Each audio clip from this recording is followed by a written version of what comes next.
Enumeration form ఎలా నింపాలి అనే సందేహాలు ప్రతి ఒక్కరిలో ఉండొచ్చు. కానీ ఇప్పుడు మా ఛానల్లో ఈ ఫామ్ను ఎలా నింపాలి అన్నది చెబుతాం. బాగా శ్రద్ధగా వినండి. ఈ ఫారం నింపేందుకు ముందుగా మీ దగ్గర 2002 ఓటర్ కార్డు డేటాతో పాటు 2026 ఓటర్ కార్డు డేటా దగ్గర పెట్టుకోండి. ఈ ఫారంను 3 విభాగాలుగా విడగొట్టి మీకు వివరిస్తాను. ఇక్కడ పైన 5 కాలాలు బాక్సులు కనబడుతున్నాయి కదా, అందులో మొదటిది, రెండవది, మూడవది QR కోడ్, ఆ తర్వాత ఫోటో మీరు నింపాల్సిన అవసరం లేదు. లాస్ట్లో పేస్ట్ కరెంట్ ఫోటో అనే ఆప్షన్ పైన మీ ప్రస్తుత ఫోటో అతికించండి. తర్వాత రెండవ కాలంలో ప్రస్తుతం మీ దగ్గర ఉన్న 2026 ఓటర్ కార్డులో ఉన్న వివరాలు మాత్రమే. పుట్టిన తేదీ ముందుగా ఎంటర్ చేయండి. ఆ తర్వాత ఆధార్ కార్డు నెంబరు అవసరం అనుకుంటే వేయండి, లేకుంటే వదిలేయండి. ఆ తర్వాత మొబైల్ నెంబరు, దాని తర్వాత తండ్రి లేదా సంరక్షకుల పేరు, వారి ఓటర్ కార్డ్ నెంబరు, దాని కింద తల్లి పేరు, దాని కింద తల్లి ఓటర్ కార్డు నెంబరు, ప్రస్తుత వివరాలు మాత్రమే ఎంటర్ చేయండి. ఆ తర్వాత స్పౌస్ అంటే భార్య లేక భర్త ఎవరున్నా వాళ్ళ పేరు, వాళ్ళ ఓటర్ కార్డు నెంబరు. ఇక చివరలో రైట్ పక్కన ఒక బాక్సు, లెఫ్ట్లో ఒక బాక్సు కనబడుతుంది. అయితే ఇవి 2002లో ఓటర్ ఉన్న వారి వివరాలు మాత్రమే ఇక్కడ పొందుపరచాల్సి ఉంటుంది. ఇప్పుడు ఎలక్టర్ అనే ఈ పక్కన కనబడుతున్న బాక్స్లో మీకు 2002లో ఓటు ఉంటే మాత్రమే ఫిల్ చేయండి. లేకుంటే దాని పక్కన రిలేటివ్స్లో మీ అమ్మకు కానీ, మీ నాన్నకు కానీ, మీ తాత ముత్తాతలకు కానీ ఓటు ఉంటే వాటి వివరాలు మాత్రమే రాయండి. బాగా గుర్తుంచుకోండి, 2002లో ఓటు ఉండేవాళ్ళు ఒక పక్క, లేని వాళ్ళు వాళ్ళ బంధువులకు అంటే రిలేటివ్స్కు ఉంటే మరో పక్క ఫీల్ చేయాలి. ఇక్కడ 2 పక్కల ఫీల్ చేయాల్సిన అవసరం ఉండదు. మొదటగా మీకు ఓటు 2002లో ఉంటే ఎలక్టర్ కింద మీ పేరు, మీ ఓటర్ కార్డు నెంబరు, తర్వాత మీ రిలేటివ్స్ పేరు, వారితో మీకున్న సంబంధము, మీ జిల్లా, మీ రాష్ట్రం పేర్లను రాయండి. దాని కింద ఏసీ నెంబర్ కింద మీ నియోజకవర్గపు సంఖ్య, పార్ట్ నెంబర్ కింద మీ ఓటర్ కార్డులో ఉండే భాగం సంఖ్య, ఆ తర్వాత అదే ఓటర్ కార్డులో సీరియల్ నెంబరు సంఖ్య రాయండి.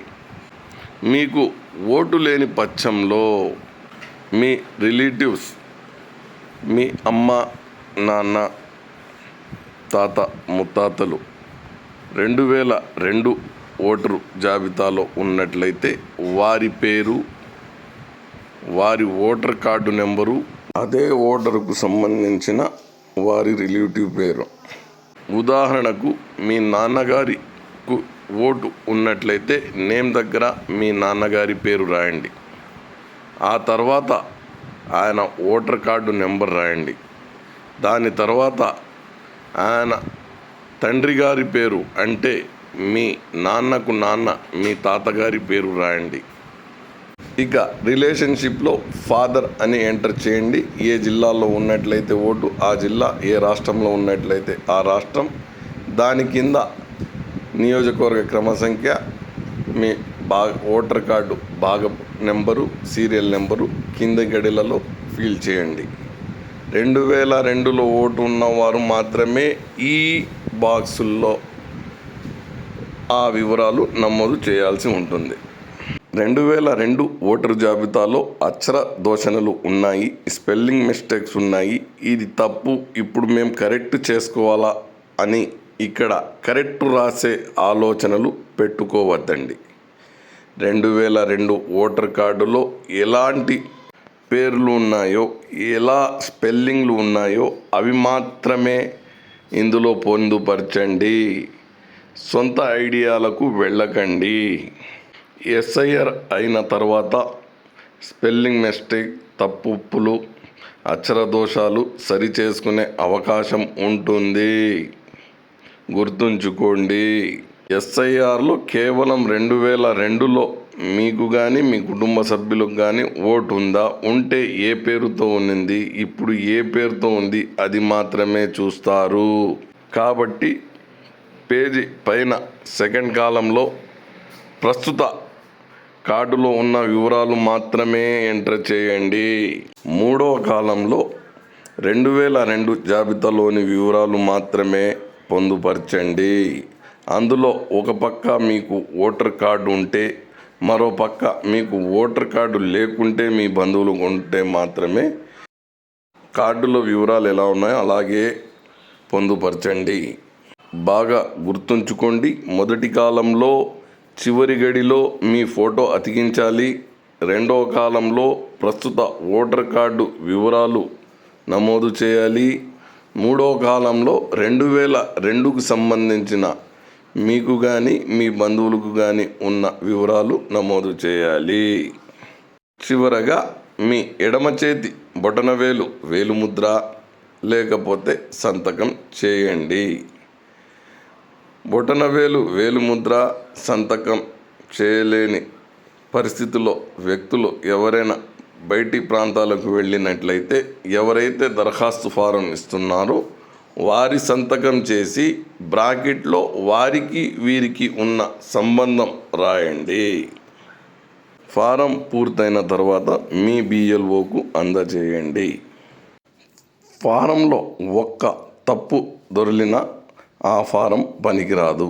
ఆంధ్రప్రదేశ్కు చెందిన వారు తప్పనిసరిగా గమనించాల్సిన విషయం ఏంటంటే, ఇక్కడ రెండవ కాలం మూడవ కాలంగాను, మూడవ కాలం రెండవ కాలంగాను ఫారం ప్రింట్ అయ్యి వస్తుంది. ఇక్కడ ఏ తప్పు చేసినా తిరిగి ఫారం లభించే అవకాశం ఉండదు. కాబట్టి మొదటి కాలంలో చివరి గడియలో ఫోటో అతికించండి. ఇంకా రెండవ కాలంలో రైట్ టు లెఫ్ట్లో 2002కు సంబంధించిన వివరాలు మాత్రం అందులో పొందుపరచండి.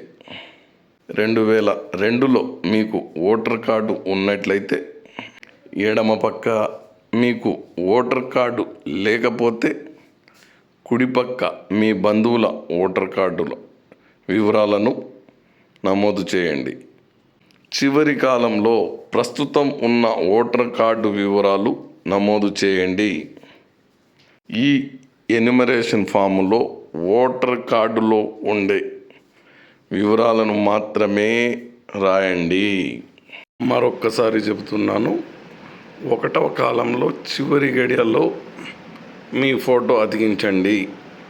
రెండవ కాలంలో మీకు 2002లో ఓటర్ జాబితాలో పేరు ఉంటే ఎడమ వైపున, లేకుంటే మీ తల్లిదండ్రుల ఓటర్ వివరాలు ఉంటే కుడివైపున వివరాలు రాయండి. మూడవ కాలంలో ప్రస్తుతం ఇప్పుడు ఈ సంవత్సరం తాజాగా మీ దగ్గర ఉన్న ఓటర్ కార్డు వివరాలను ఎలా ఉందో అలా పొందుపరచండి. చివరిగా బొటనవేలు వేలిముద్ర లేదా మీ సంతకం చేయండి. ఒకవేళ మీరు అందుబాటులో లేకపోతే మీ బంధువులు, అనుచర వర్గీయులు ఎవరైనా ఉన్నను వారి సంతకం చేసి బ్రాకెట్లో వారికి మీకు ఉన్న బంధుత్వాన్ని అక్కడ తెలియజేయండి.